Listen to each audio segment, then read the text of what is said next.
Bonsoir, que notre Seigneur Jésus-Christ vous bénisse en cette belle journée du 27 août 2021 et qu'il vous comble de sa paix profonde. Aujourd'hui, nous allons parler toujours de la sanctification. Dans le thème de cette vidéo, c'est ta sanctification et ton vêtement. Ton vêtement. Cette vidéo s'adresse, je dirais, à tous, mais particulièrement aux femmes chrétiennes, bien sûr. Comme je l'ai dit dans plusieurs vidéos sur la sanctification. Hébreux 12:14 nous dit ceci: recherche la paix avec tous et la sanctification, sans laquelle personne ne verra le Seigneur. Nous devons comprendre que si un jour nous désirons entrer au paradis et vers la face de Jésus, on nous sanctifie. Notre sanctification, c'est ce que Dieu veut. Bien sûr, elle ne se fera pas en quelques mois, en quelques jours, en quelques années. C'est le but de toute une vie, mais nous devons tout de même nous sanctifier.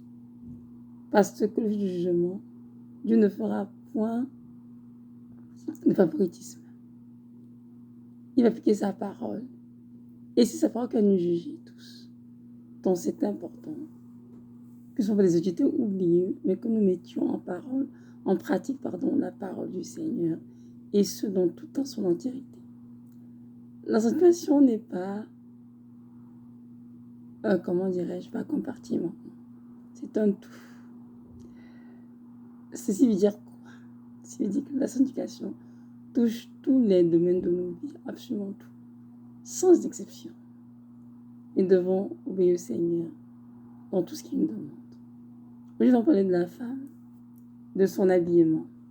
Qu'est-ce que Dieu attend de la femme chrétienne, la femme qui a choisi de suivre le Seigneur comme son sauveur et Seigneur? On lit ensemble la parole dans 1 Timothée 2, 9 à 10. Ça dit ceci: je veux aussi que les femmes vêtues d'une manière décente, avec pudeur et modestie, ne se parent ni de tresses, ni d'or, ni de perles, ni d'habits somptueux, mais qu'elles se parent de bonnes œuvres, comme il convient à des femmes qui font profession de servir Dieu. Voyez-vous, mes sœurs en Christ, ici c'est l'apôtre Paul qui s'adresse justement à son fils dans la foi, Timothée, et il lui enseigne comment l'Église doit être tenue, comment les gens doivent se comporter. Il dit ici, il veut que les femmes vêtues d'une manière décente, avec pudeur et modestie, ne se parent ni de tresses, ni d'or, etc. Mais ce soir, je me l'emphase vraiment sur c'est quoi s'habiller décemment, avec pudeur et modestie.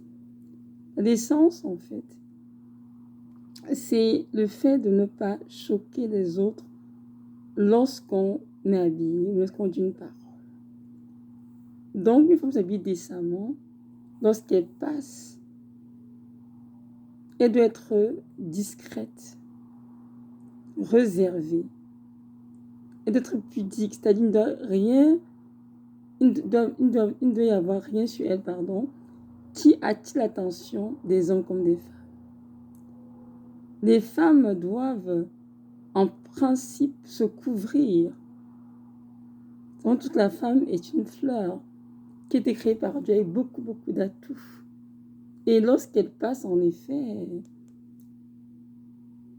elle est convoitée par plusieurs personnes, par les hommes en particulier. Et ceci, bien sûr, depuis le Seigneur, parce que ces filles ne doivent pas, je dirais, être une pièce d'achoppement pour quiconque. Donc la femme qui s'habille avec décence, c'est une femme qui est couverte correctement. Le buste est bien couvert, les cuisses sont couverts, les jambes, bien sûr, le dos. On s'est venu montrer tout simplement que les vêtements, comme les dos nus, les mini-jupes, comment dirais-je, les bustiers hyper décolletés en avant ou qui laissent entrevoir les seins, c'est non. Parce que ces tenues ne conviennent pas à la femme chrétienne qui fait profession de servir le Seigneur. Parce que nous sommes habillés en habits sans bretelles, ou bien avec un dos nu, mini-jupe, ou bien des vêtements qui serrent, même si elles sont longues, sa cheville, des robes et des jupes qui serrent, qui laissent entrevoir toutes ces formes. Cette femme n'est plus habillée décemment parce que ce qu'elle porte choque la pudeur et évidemment attire elle des regards convoitants et elle constitue une pierre d'achoppement pour tous ces personnes qui la convoitent. N'oubliez pas quelqu'un dans la parole. Le Seigneur a dit, celui qui regarde une femme pour la convoiter a déjà commis avec elle l'adultère dans le monde spirituel. Donc, femme, toi qui m'écoutes, combien d'hommes t'ont déjà convoité à cause de ton habillement, à cause de tous tes atouts que tu laisses entrevoir par les hommes, tes belles cuisses, tes belles jambes, ton magnifique dos, ton buste. Combien d'hommes sont convoités? Combien d'hommes mariés, pardon? À toi de répondre. Mais ce soir, Dieu te dit dans sa parole, tu dois t'habiller décemment, avec pudeur, avec modestie. La pudeur fait référence ici à tout ce qui est propre, chaste et réservé, qui ne laisse entrevoir la nudité. Non. Donc, une femme qui est pudique ne doit pas laisser entrevoir des parties de son corps nu qui auraient dû être couvertes. Et modestie fait référence à la discrétion, à ce qui est simple, joli et pur. Nous avons besoin de mettre des vêtements qui coûtent très très cher, qui coûtent des sommes faramineuses pour y passer la galerie. Nous avons besoin d'utiliser cet argent que Dieu nous donne, plus occuper des pauvres, dans notre famille, autour de nous, dans la rue. Des gens en ont le besoin. Dans une femme chrétienne qui est modeste, lorsqu'elle passe, elle n'a aucun regard. Elle est discrète. Par son comportement, par son habillement, par son attitude, bien sûr. Et même pas ses chaussures. Et ici, c'est écrit toujours dans 1 Timothée 2, verset 9, qu'elle ne se pare ni de tresse, ni d'habits somptueux, mais qu'elle se pare des bonnes œuvres, comme il convient à des femmes qui font profession de le Seigneur. Toi, ma sœur en Christ, es-tu une femme qui sait le Seigneur? Es-tu une femme qui aime le Seigneur, qui entre au ciel? Alors, c'est quoi tes œuvres? De quoi te pars-tu? Es-tu centré tous les jours sur tes vêtements, sur ton maquillage, sur tes talons, sur tes jupes mini, je ne sais pas trop, ou bien es-tu centré de glorifier Dieu par ta vie, en faisant de bonnes œuvres pour sa gloire? À toi de répondre. Je veux que tu saches que si tu veux la face de ce Dieu un jour, si tu veux entrer au paradis et hériter la demeure qui était prévue pour toi par le Seigneur, il est impératif que tu revoies ton vêtement, tu as besoin de t'habiller, de te tenir, te comporter. Est-ce que tu mets sur ta peau? C'est très important. Nous avons été appelés tous à être des âmes pures. Pourquoi? Parce que nos corps sont le temple du Saint-Esprit, le corps vraiment de tous les chrétiens, bien sûr, hommes, femmes et enfants. Mais ici, du deux, comme j'ai dit, je l'adresse en particulier aux femmes, parce que ce sont elles qui ont la difficulté à s'habiller de manière convenable, comme dans la parole.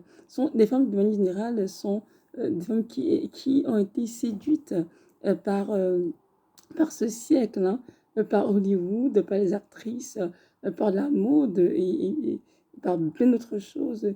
Ils sont portés à s'habiller, à se vêtir comme les femmes du monde. Ce qui attriste fort dans le Saint-Esprit, bien sûr. Pourquoi? Parce que il doit y avoir une différence claire entre une femme chrétienne et une femme du monde.